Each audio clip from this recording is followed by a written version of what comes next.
Hello, everyone. Welcome to Wrestling Royalty. Welcome to Give Me a Hell Yeah, and welcome to this Friday night feature where tonight we will be previewing SummerSlam, which is tomorrow. It feels like it's gone very, very quickly, but we are going to be covering all the matches of SummerSlam, and we'll be going about it in a very quick fashion. But I can see straight away we've got moderator Mark is in, giving us the news. Apparently, Michael Cole signed a new deal earlier in the year. That's been confirmed by one of the outlets. We have Danny Green in. Hola. Hello. It's a nice kind of international feel with the Olympics going on as well. So I appreciate the Spanish there. We've got Sex Machine in saying yo and Nothingness Void. I'm coming Roman Reigns, bro, coming back and returning like 7 times in a year. It's good to have you here, though. Thank you very much for everyone for joining as well. I do believe we're going to have Sam from Give Me a Hell Yeah is going to be joining us at some point as well, but he was life's getting in the way to join straight away.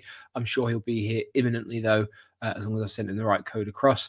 But as I say, we are here to speak about tomorrow night's SummerSlam coming live from Cleveland. It's another stadium show for WWE, and there's some massive matches on.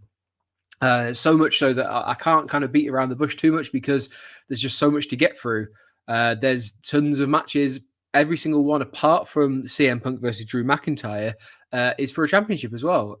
No tag team matches, which is a bit of a shame. I always like to have something to split it up a little bit, but we are going to see DIY defend their titles tonight on SmackDown, I believe.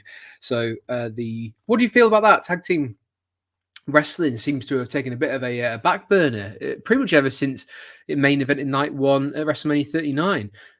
Do you want to see tag team wrestling on the big shows like this? It seems very strange that we haven't had the women's or the men's, either of them, on the card at all. So let me know your thoughts on that while we go into the first few matches. John's joined us as well. Says, "Hey Andy, nice to see you, John. I hope you're having a good afternoon over there in the States." But yeah, let's dive straight in. What have we got first? We've got the nice SummerSlam Cleveland. So interesting, they've been kind of like building this one up. I've seen a lot of stuff on social media where the prices have been discussed a lot. I think WWE are just ramping up their prices, seemingly just to kind of get that line of it's our record gate again. And it's a bit confusing as to why they think a stadium is going to. I don't think it's sold out. I think there's a lot of spare seats still kicking around. In Cleveland for tomorrow night. So if you are in the area, keep an eye on Ticketmaster because I think they might drastically reduce those prices.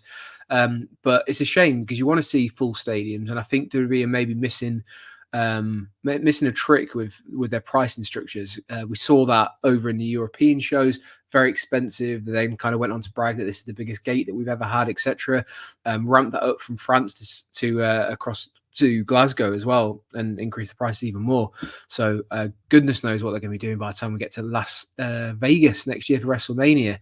But I digress. We'll talk about the rest of it instead. And first up, because these are all massive matches. I think there's a couple that are like slightly less built, but let's get straight into it. The massive championship. Damian Priest is going to be defending against Gunther. Now, obviously, we remember Gunther got this shot way back when he won the King of the Ring tournament over in Saudi. We'll see later on that Nia Jax won the Queen of the Ring. So this is why he has the shot at Damian Priest.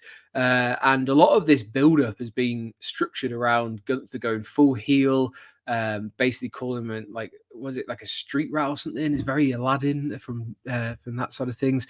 But yeah, very, very strange that the way they've gone around it. Gunther until this point is very much been the matter sacred. And they've kind of twisted that into you and Judgment Day have besmirched that title. I need to bring back prestige to another title after I did it with the Intercontinental. So this one, though, is built to the stage where obviously we've had Damian Priest win the championship back at WrestleMania when he cashed in. But now, fast forward a few months, and what I think a lot of people probably thought Gunther was nailed on to win it. Now I'm not so sure if Gunther walks out with the title. I think there might be some shenanigans going on. I feel like, again, it's one of those ones where you have to trust WWE and their creative side of things and the way they've booked this. But it kind of feels like if Damian Priest were to drop it now at SummerSlam, where do you go from there unless it's a big storyline? And I can see in the comments, we've got the potential for Judgment Day to play a part in this. So again, nothing is void. Originally said Damian is retaining, or Gunther wins due to Finn interference. Now, this is a very popular thing I've seen online of people saying Finn Balor, watch what he does throughout SummerSlam, whether it be in this match or one that we've got coming up later. Finn Balor could play a key role in title swapping hands. So let me know, are you expecting a Finn Balor turn at SummerSlam? If so, is it this match he gets involved in, or are we going to see it in the women's match that we'll talk about in a little while? But what's Mark saying? Goodness, confronted Damian Priest at Damian Priest Live ahead of SummerSlam. Yeah, so they were doing that Damian Priest live show, aren't they, before SmackDown, where they were having that kind of like, is it a documentary screen? I think, Mark, you'll be able to keep me right on that one. I believe they were screening like a new documentary that will air at some point, either on Peacock or on the network. But they were selling tickets for it. I don't think they were too expensive unless you were looking to do a meet and greet, and then it ramped the price up a little bit.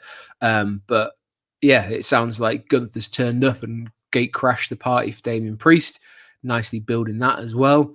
So yeah, let's see what goes on there. But in terms of like how this goes, like Gunther is certainly going to be the pick to build that title up again, because I just don't think that Damian Priest has kind of elevated that title. We obviously saw Seth Rollins do his very best to push this new title across as far as he could go, till his body completely gave out on a couple of occasions, and even then was like desperate to kind of make it a big thing at WrestleMania, which we definitely saw. And then we saw Drew take it off him, and then his championship reign lasted 5 minutes. Again, we'll be talking about Drew McIntyre in a little while. But then we had the Damian Priest cash in, and he's kind of he's grown in the sense of he's growing into the belt, in my opinion. But for me, I would have liked to see a bit more star power behind the belt this early on in its lineage. Obviously, we've got Seth Rollins and Drew McIntyre as the other holders, but I do feel like Gunther could hold on to this belt for a long time if he were to win it. It seems a bit strange that they only want to change the titles at the Big Four, the Big Five, or whatever you kind of want to call it, if you include Money in the Bank. But SummerSlam, arguably second biggest. Royal Rumble obviously is up there as well. Survivor Series, we found out that Vancouver is going to be the host for that one, I believe, in very late November. So yeah, interesting times whether Gunther can kind of pick this belt up and then push it forward for the next year or like just less than a year to WrestleMania. There's plenty of dream matches that you'd like to see Gunther holding that title and going against it. We haven't seen Ludwig Kaiser as well for a little while. So yeah, be interesting to see if he plays any part. I know he had an injury and he's kind of been out for a little while. So do we see Ludwig at all? So keep your eyes peeled on that one, especially if there is any kind of shenanigans with the Judgment Day. Let me know in the comments though, who is your money on, Gunther or Damian Priest? A couple of people have already been in there. So yeah, let's move on very swiftly. I'd say on the card, unfortunately, again for Bayley, it was the same at WrestleMania, and it's the same again for SummerSlam. I kind of feel like her story here, especially when it comes to the title, has been somewhat put on the back burner. Nia Jax is here in this position because she won the Queen in the Ring. Nia Jax is obviously, like, since she's returned to the company, I think she's been put in a very prominent position. I think she's slightly improved since she was before. She obviously had that kind of reputation, whether unfairly or fairly gained, that she's dangerous in the ring and injures people. But I do really feel for Bayley that she hasn't really had any kind of feud to build her into a very strong champion. It kind of feels like if there is going to be a title change, that maybe this is one, or do they use this as a catapult for Bayley to say you've overcome the odds of beating Nia Jax, and the kind of size difference is there. Very strange in the way that they built this up, and the kind of the war of words that they've had between the two of them. Not really something that's hit home for me. I think at one point Nia Jax accused Bayley of having some sort of Brazilian butt lift or something. That's not what I kind of want to see. I thought we'd move on from that kind of stuff. But that's the way it's gone for this particular feud. I can't talk about it too much. I'd like to think that Bayley's going to start her career from here. But yeah, as Mark says, there's also the added factor that neither of them could walk out with the belt because Tiffany has got the Money in the Bank. So, yeah, really interesting to see whether we're going to have a new champion. Could we have 2 new champions like we did at WrestleMania?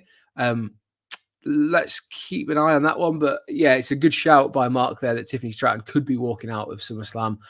It doesn't seem like they want to keep the Money in the Bank, especially the men's. We've obviously seen that come and go already. Will we see the women's one hold on a little bit longer? Do they think this is the right time for Tiffany Stratton to push her? And kind of have a new era and a new face as the SmackDown Women's Champion there as well. We've got GWF Women's Wrestling. I think Nia is winning, but getting cashed in on by Tiffany. Kind of like Alexa Bliss did to Nia. Charlotte or Trish might even return to face off against Tiffany after that. Who knows? Be really interested to see whether we are going to get any of the kind of like bigger stars back. Charlotte's been out for absolutely ages. We know she's been close to a return now for a little while. She's been in the gym, really hitting it hard after a pretty gnarly injury. So let's keep an eye on whether Charlotte kind of comes out, and Charlotte versus Tiffany Stratton is a really interesting one because we get to see Charlotte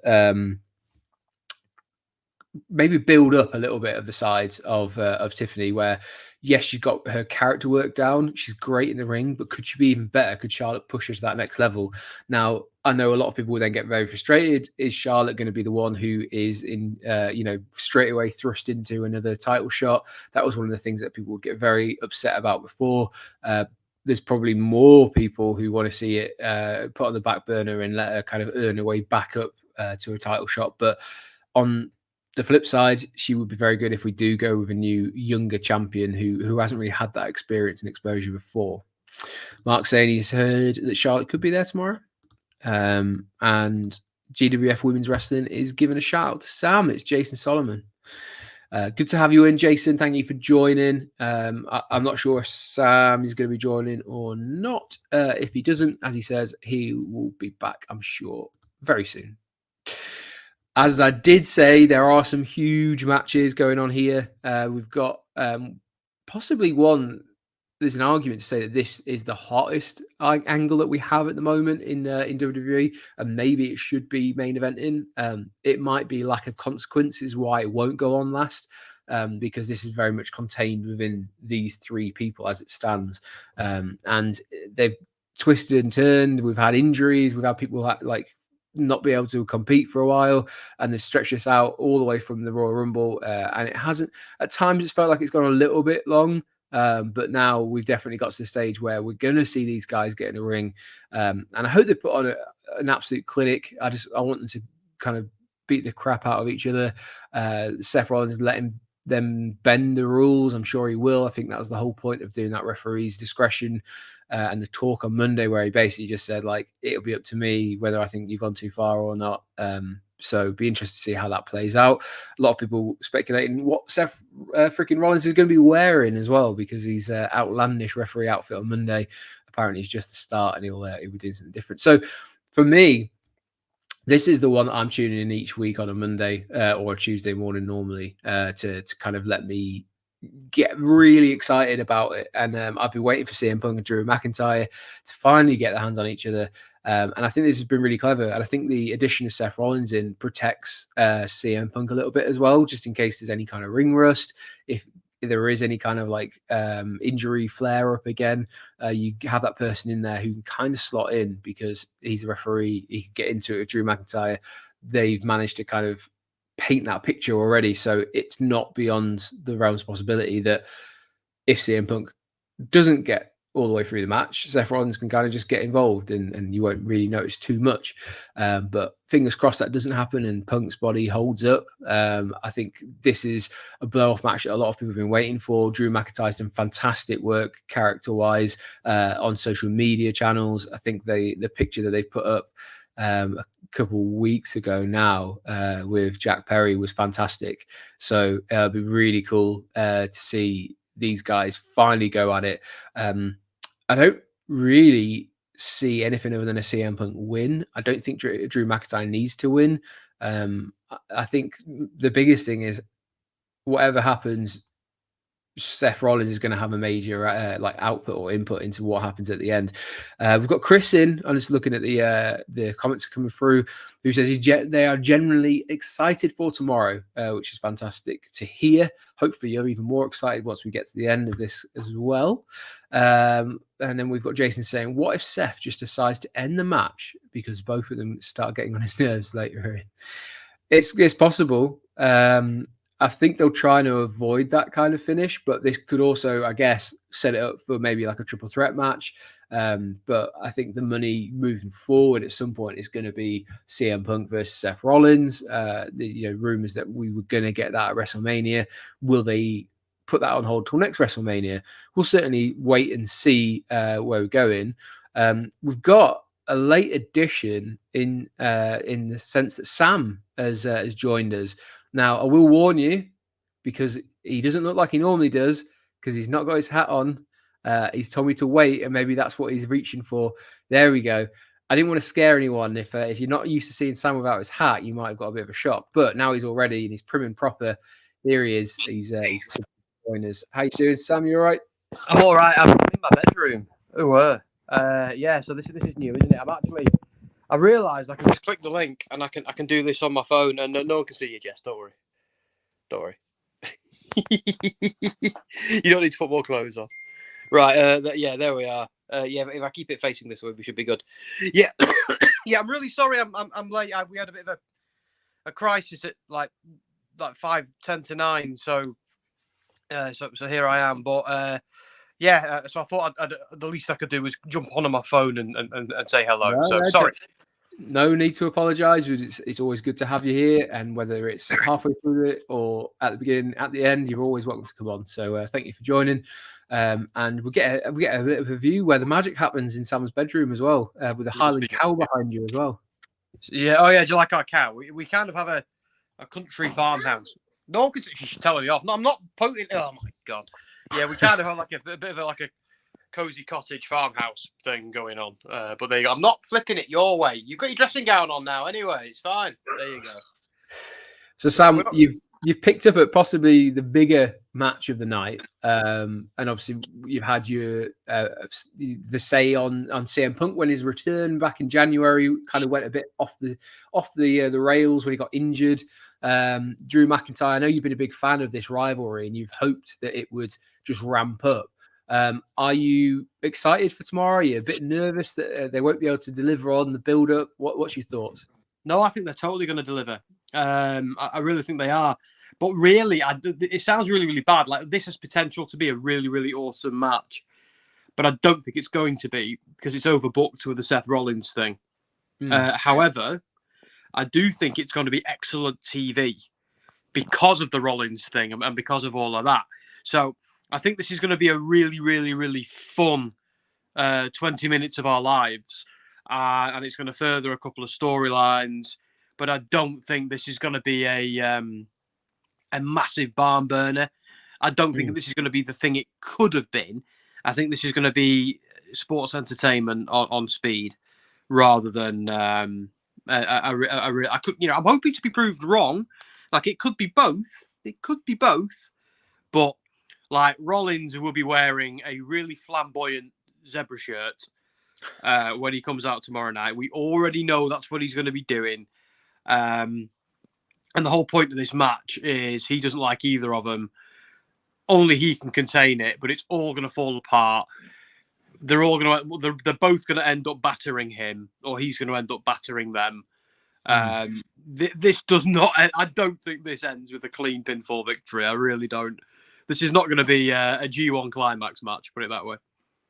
I saw a really interesting clip where someone had said, "If we don't see this, what's the point?" And it was the one where John Cena is the special guest referee, when it was Wade Barrett versus CM Punk.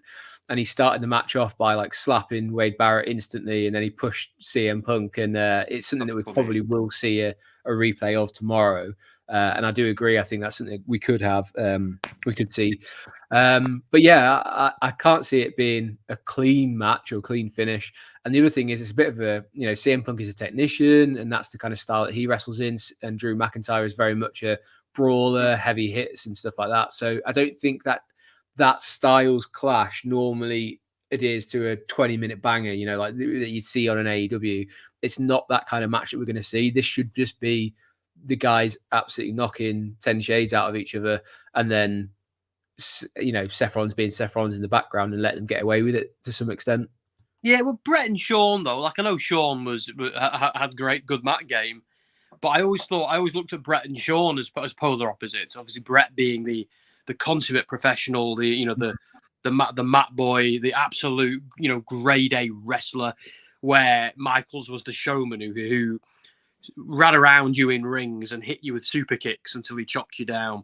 So like they could, but it's the role is reversed a little bit here with Punk just needs to avoid the big chops, where McIntyre just needs to land a Claymore. So, and that's what's so much fun about McIntyre is not many people. I'm sure someone's got a list somewhere of the people who have kicked out of the Claymore legitimately, but not many people do. The Claymore means something in wrestling as a finishing move. So that makes every match with McIntyre really, really exciting, because once that move lands, it could be over. And for CM Punk, I also think they need to protect Punk, because we do need to now have a proper CM Punk run, which we've not had since he came back, even at AEW. Not really. Like, we had that tremendous MJF feud, and it was tremendous. It just was. But since he's come back just under a year ago, Survivor Series War Games, it's obviously he got injured, so it's been a bit stop-start. Like, it was great in the Royal Rumble. Then we had the unfortunate release of that footage, which even made me not want to watch him for a while.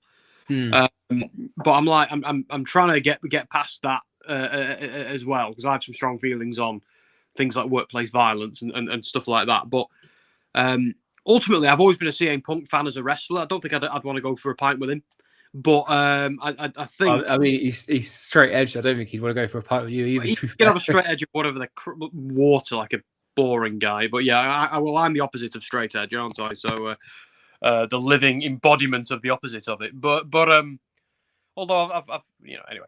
But I think we need to now have a decent CM Punk run. But at the same time, no disrespect to him when I say this, he is a bit injury prone. We can't have him in the ring every week being a workhorse. We need to use him sparingly and use him the right way. But the good thing about Punk is he can make must-see television just by having a microphone in his hand.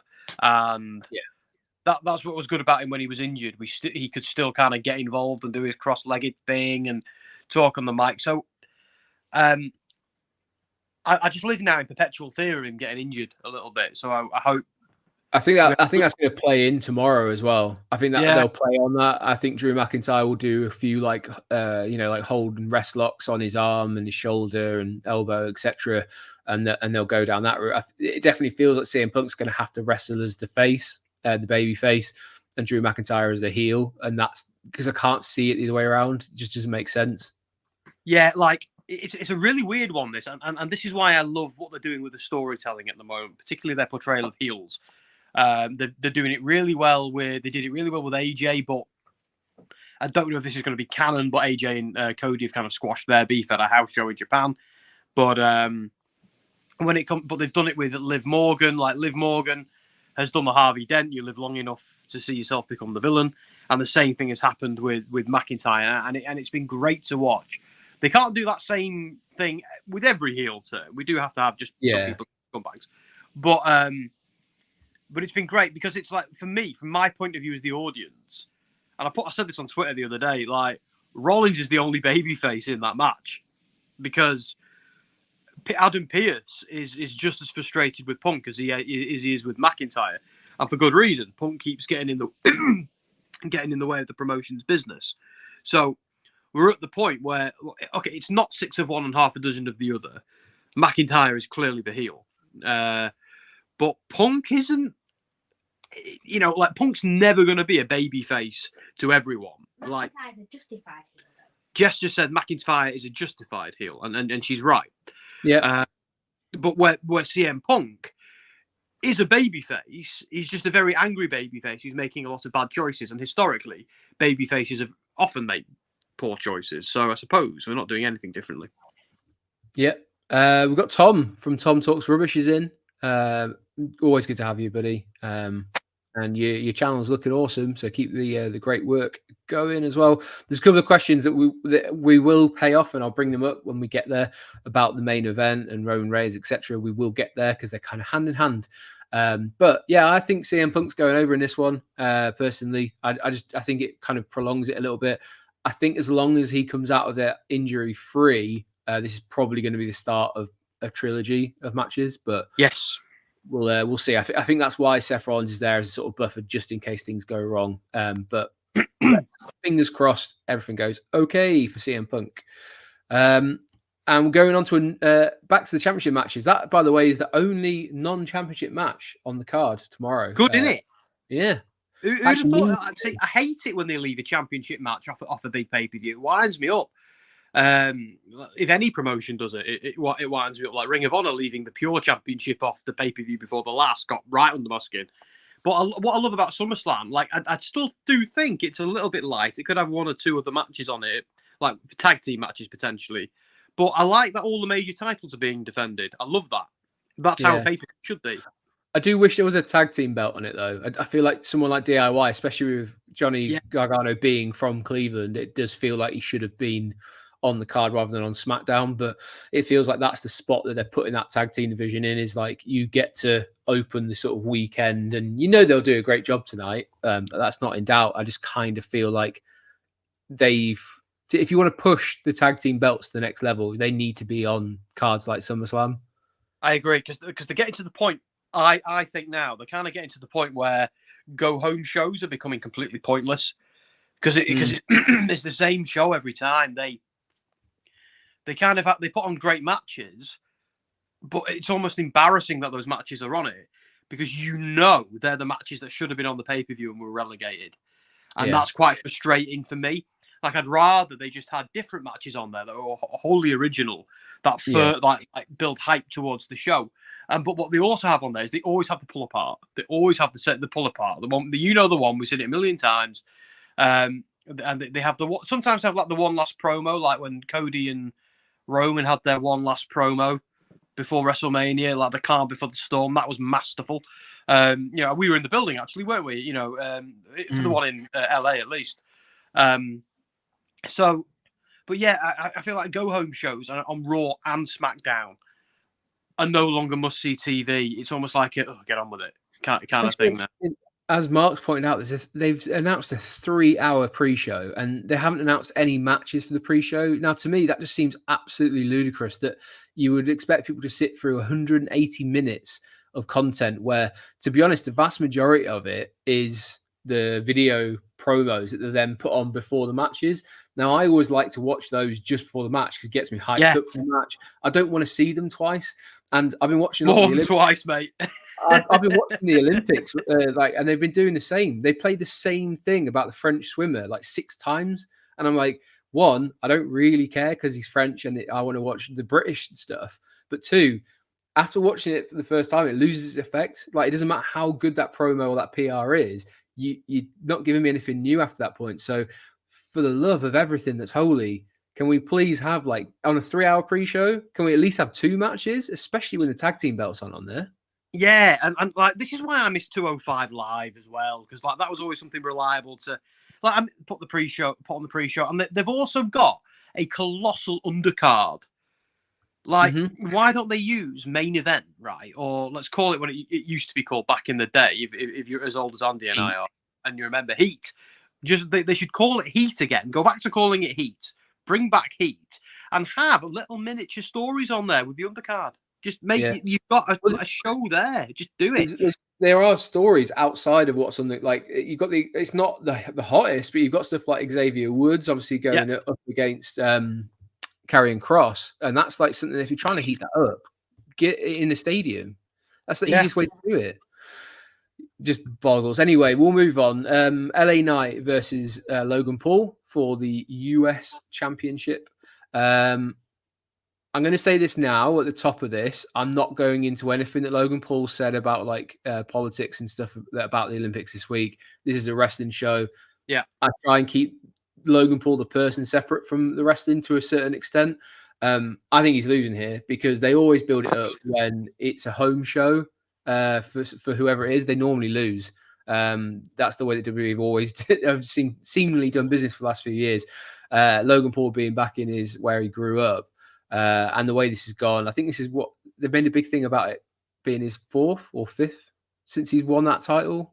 Defense, he's barely done anything with it, and I just feel like if you don't give LA Knight this title now, LA Knight is kind of like is flushed. He's jumped the shark. I don't see how you can get him back to a position where you can heat him up. But the US title is a fantastic first belt for him to have in WWE. But I'll throw it over to you, Sam. What are your thoughts? Do you concur with a lot of that, or? Yeah, but I think if he's winning or not, LA Knight, it depends on what happens to Sami Zayn. See, I'm of the view that LA Knight wins tonight, wins tomorrow night, and Sami Zayn loses to Gunther. And I'll tell you for why. Bron Breakker. Yeah, well, I think for starters, they want to strap a rocket to Bron Breakker's back, and that's how you do it. Secondly, like we've had that moment with Sami Zayn now. I do think they're going to embroil Sami eventually in the bloodline story when Roman comes back. I think we're going to have a moment. This is just me fantasy booking.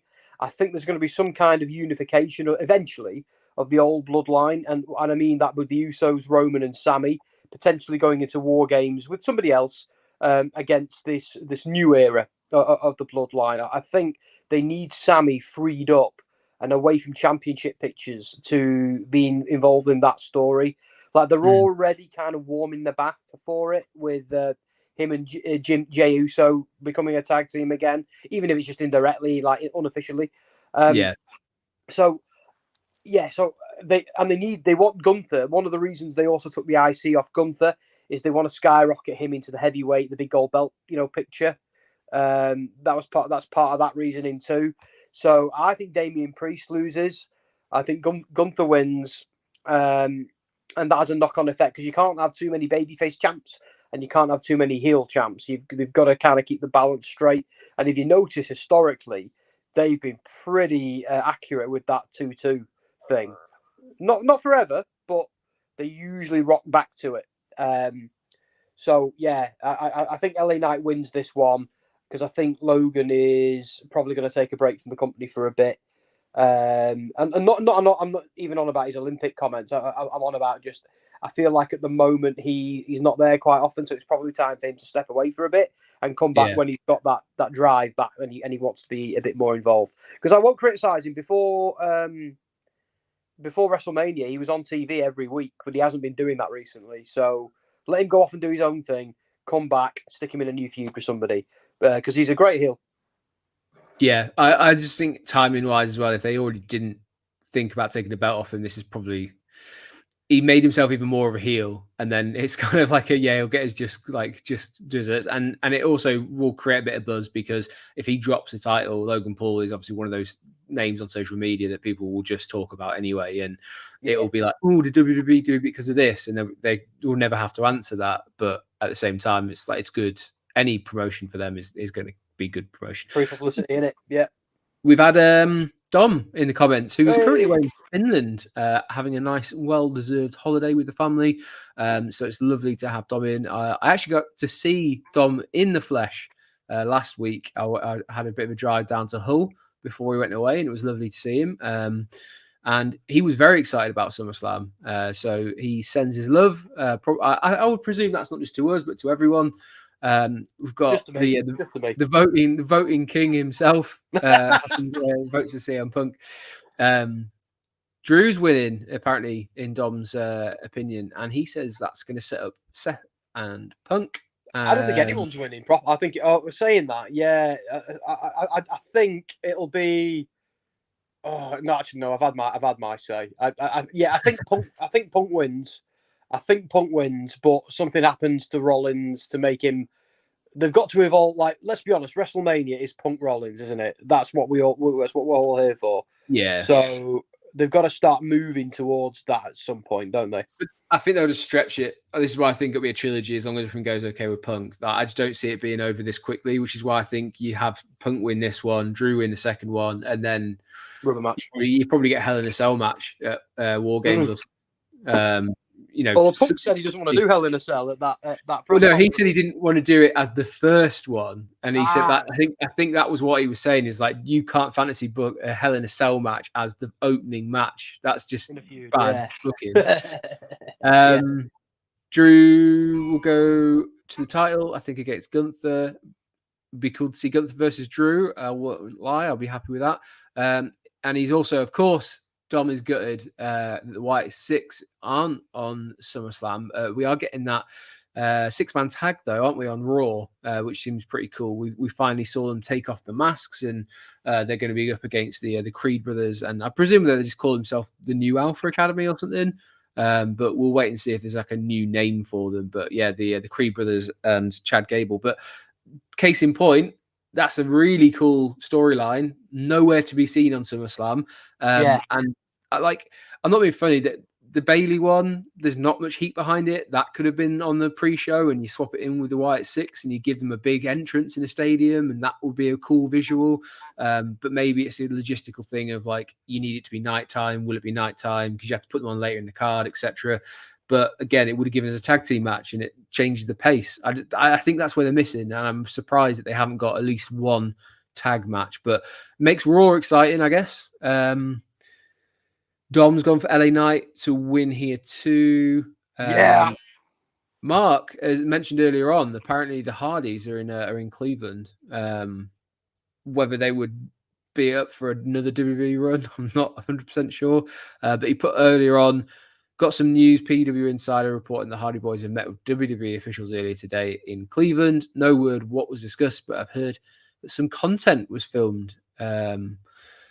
I'd like to think that's leading to the Hardy Boys being inducted into the Hall of Fame. Well, Jeff's injured, isn't he? Isn't Jeff out on injury? So did he get injured in TNA or something, did he? I believe so, yeah. I could be wrong about that, but he's been off TV.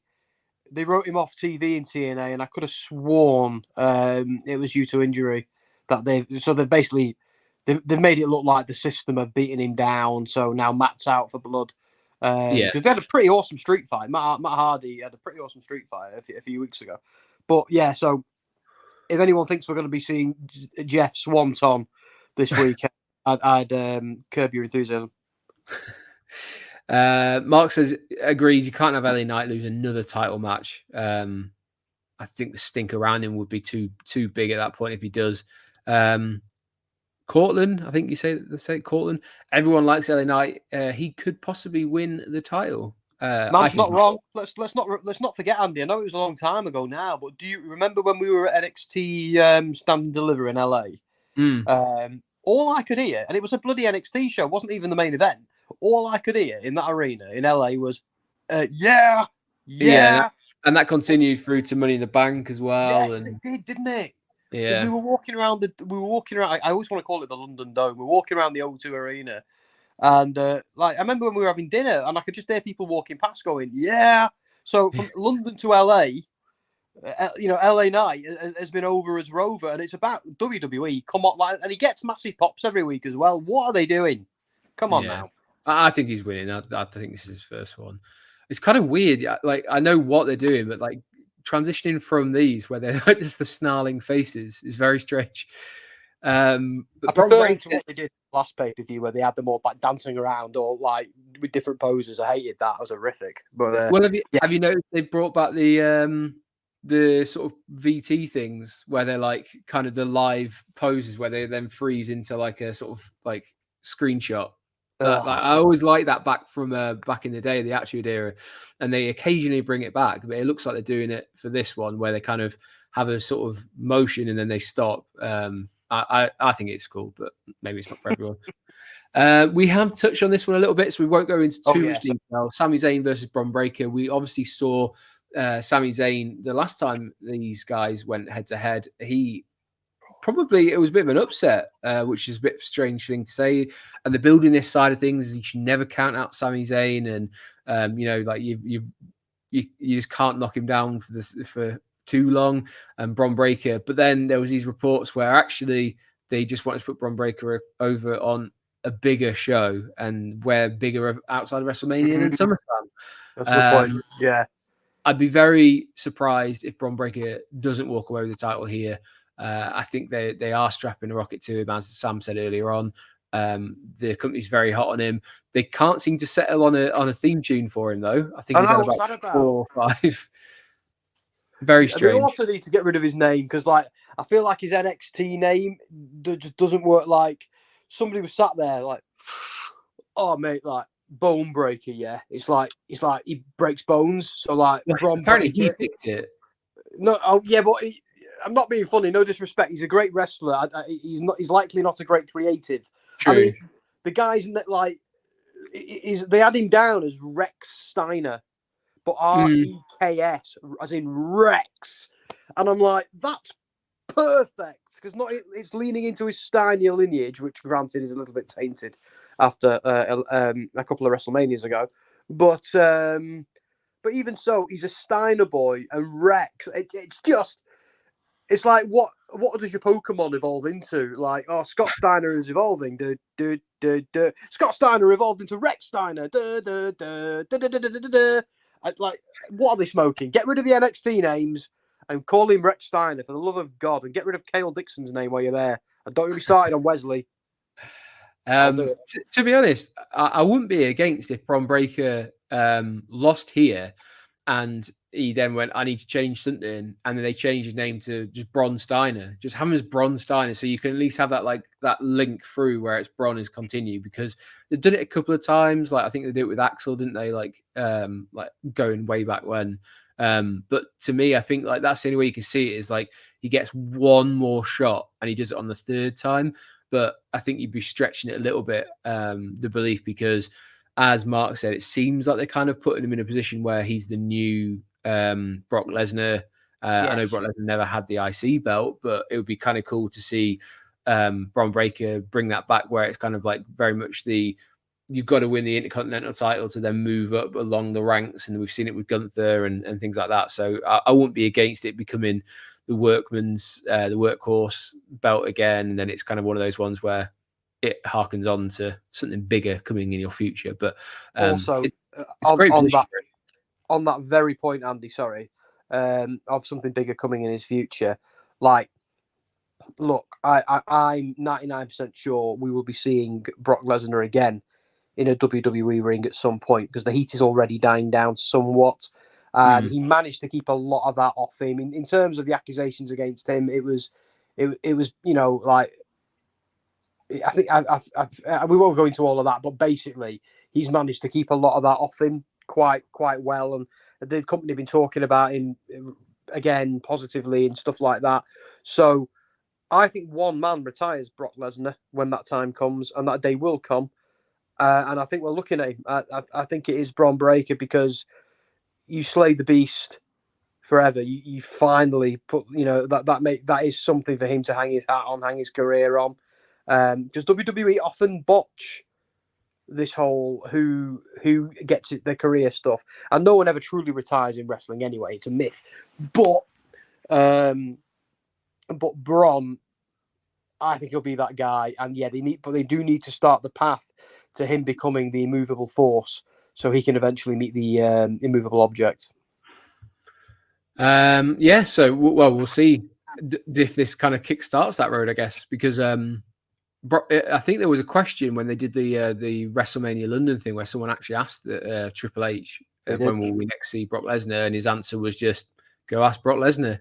I don't think that interview would be brave enough to go find Brock Lesnar into the woods of Saskatchewan. Yeah, and, this man who's half bear. Hi, Brock. Yeah, this is Jeff from PWI. Hi, yeah. You just want to know. Tosses him like a caber. Oh, you think he'd get that far? I think he'd be shot before he got anywhere near the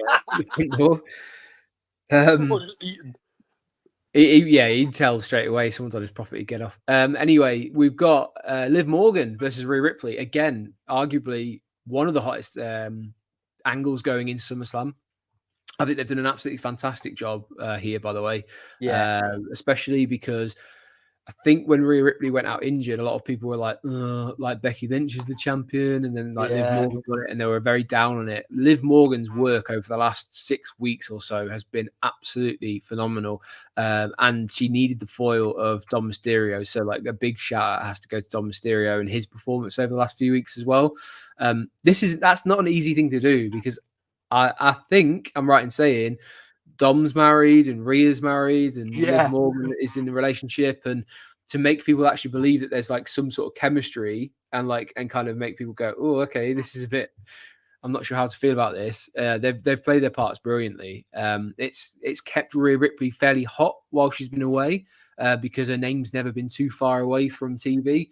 Like she's kind of almost been like a presence without being there. Like Damian Priest saying, have you picked up the phone and spoke to Rhea Ripley? I vehemently think there's something is happening in this match where it breaks at Judgment Day. Balor's knife in Priest's back has been coming for a while now. Well, do we see Dom turn heel, or do we see Finn turn heel? Like, I think I'd say Dom, and like in my opinion right now, Judgment Day is. I think I'd say Priest and Rhea have essentially turned face, essentially. But I don't think Balor, JD, they've been a little bit more lovable, a little bit more likable, at least since the awkward Braun Strowman story was quietly swept under the rug. But did you see what happened on Raw? Balor was very valiant, didn't tap out to Gunther, was defending his friend's honor. They're leading us down a garden path. For all of us who were like, oh, Balor's going to turn on him, for all of us who've been saying that for weeks and weeks and weeks, that was our false sense of security. What they did there, they were like, no, these boys are stronger.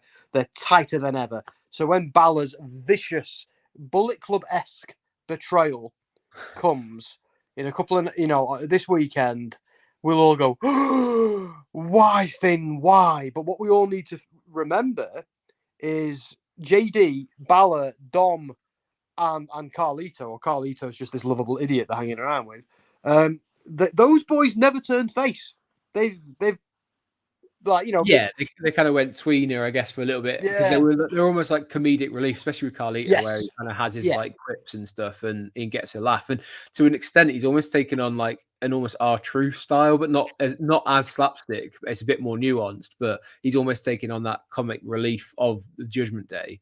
But you're right, you've very much got JD and Finn can be removed away to the side. But I just think it's fascinating that we could see Dom be the one who kind of stabs Rhea in the back, and the stuff on Monday was a bit of a ruse. We could That'd be amazing. That would be absolutely mad if they do that.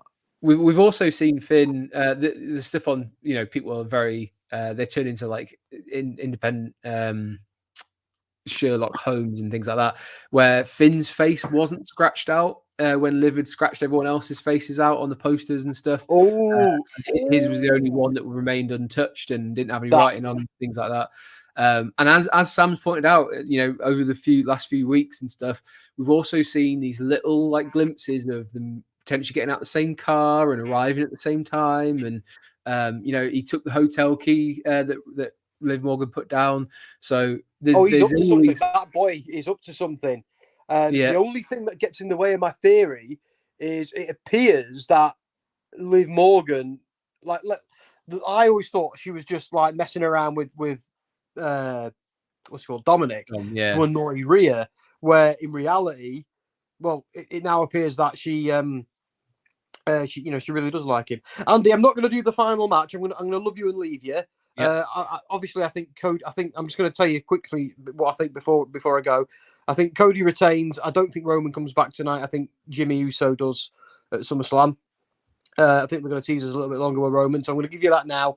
But I've got a bath run. Before it gets cold, I'm going to go and jump in it. So Liv or Rhea? Sorry, very quickly. Oh, Liv. It's 100%.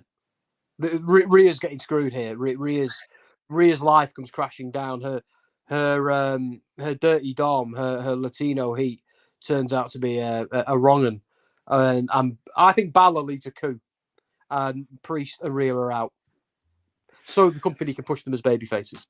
That's what I think. Well, I think there you go. And let's not forget, Judgment Day did that to Edge. Judgment Day are essentially they're they're not part of Bullet Club, but they're using that playbook where they turn on their leaders when their leaders are no longer useful to them. Like that's the Bullet Club curse they call it, and the Bullet Club curse. Who did it start with? Finn Balor. Right. Well, I'll leave you. See you soon. See you, buddy.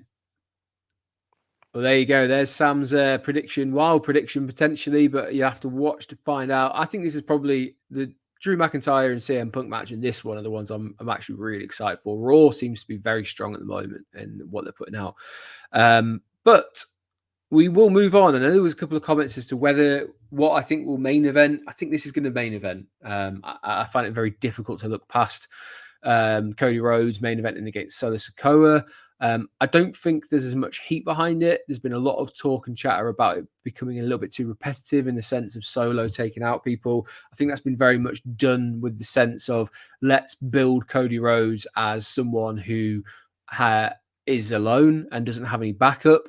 And I know Sam said there he doesn't think Roman's coming back. I do think there's a couple of issues in the sense of if Roman was coming back tomorrow night, they need to build it up, and they should have built that up to the point where those "we want Roman" chants just build and build and build to breaking boiling point, whatever you want to kind of call it, and it boils over, and then you give us Roman Reigns. They're not as loud as I think they can be, but I then also struggle to see what bigger stage they have between now and Survivor Series to do that. So unless Jimmy Uso comes out tonight as some sort of harbinger of Roman's return, I think it's going to be a difficult one to kind of spin. We might get Jimmy Uso back tomorrow, and maybe he's the one who does that spot that we saw so many times under Roman Reigns' reign with the title, and he pulls out the referee or pulls out Solo with a hoodie on, etc. We might see that tomorrow. I also think you need Jimmy back, and he needs to be put under some sort of instructions by Roman to get the band back together, as Sam was saying. Like, do you get the likes of Jay back? Do you get the likes of Sami back? And we have some sort of reconciliation, even if it is an uneasy one. It'd be interesting because, again, Jey Uso, nowhere to be seen on a SummerSlam card. This is a guy that they called main event Jey Uso. Now, he ain't in no main event, and he's not even on the card, which I think is slightly disappointing. So it does feel like he's starting to spin his wheels a little bit, and get back to this. So it'd be interesting to see where Jay factors in over the weekend. But there could be no Randy Orton, there could be no Kevin Owens. And Mark's thinking, if we don't get Roman, we might get the others, and they'll kind of like have Cody Rhodes back. And, it's one of those ones where it's a sort of Avengers finish where he needs his like teammates around him and things like that. So they're building it up to be Cody Rhodes has to overcome these insurmountable odds of the bloodline, and then being at ringside, and, just their numbers growing each time as well. So I would love to say Roman Reigns is going to be there tomorrow, and we get at least a stare down between Solo, and that's how it goes off. That definitely feels like what we're getting at some point. It's just a matter of time of when, and the timing of does everything work out? Do they get what they wanted in terms of the reaction, etc.? I can't see Solo Sikoa winning this belt off Cody Rhodes tomorrow night. Purely on the basis of, from a storytelling perspective, Cody Rhodes chased the bloodline for 2 years trying to get that title. And then he finally won it, and he beat the last boss. I know, like, that's the one The Rock was calling it, but he kind of overcame the final boss. He overcame Roman Reigns. He got over the odds. We had that massive story, like, all come down to like the last few seconds of WrestleMania, only for him to lose it to Solo Sikoa. It just doesn't feel like something that's going to happen. It just doesn't feel like Solo Sikoa has that aura. He doesn't have that kind of star power. He's not the person you can kind of put a belt on, especially at the same time where you've got Damian Priest potentially dropping that belt, especially at the same time where Damian Priest is still trying to make sure that he is a massive big star as well. So I don't see Solo Sikoa winning here. I'd be very, very shocked. I think it'd be one of the biggest shocks that we've had in a long time should he walk out with the championship tomorrow. And I just don't know where that would leave Cody Rhodes as well, because he'd then have to be fighting a lot of the same people for the next few months. It just doesn't make sense to me. But that is what I think will main event. I wish we will see Roman Reigns tomorrow. I don't know if we will. I think that comes a little bit later on, but you're only leaving yourself random episodes of SmackDown or Bash at Berlin, or whatever it's called, Bash in Berlin, which I don't think is big enough for them to do it. So if they are going to do it on a big stage, this is the stage. But it all starts tonight with SmackDown. Of course, there won't be a stream of it, but I believe there is a live stream that is happening tomorrow night for SummerSlam. And if it is going ahead, I believe it will be Mr. Dan Hargreaves will be covering it for you, but I don't want to put him on the spot. But keep your eyes peeled, and the only way you can definitely know is make sure you hit that subscribe button to Gimme a Hell Yeah. Make sure you subscribe to Wrestling Royalty. Hit that like button while you're here as well. It takes like a couple of seconds. You can just press a couple of buttons. Make sure you are following along, and you'll be the first to know when there is a new video coming out. You can rely on us being here every Friday. We'll be recording these Friday night features because it's Friday night in the UK. But wherever you are in the world, thank you very much for joining us. You did manage to see Sam for a little bit there as well, which is great. And we will, I'm sure, be back next week with me. But for now, have a great weekend. Enjoy SummerSlam. If you are watching along, I'm sure you'll see Dan as well. But as Mark says, tap that bell, and I'll leave it there. So I've been Andy. This has been Wrestling Royalty. This has been Gimme a Hell Yeah. Have a great weekend, guys.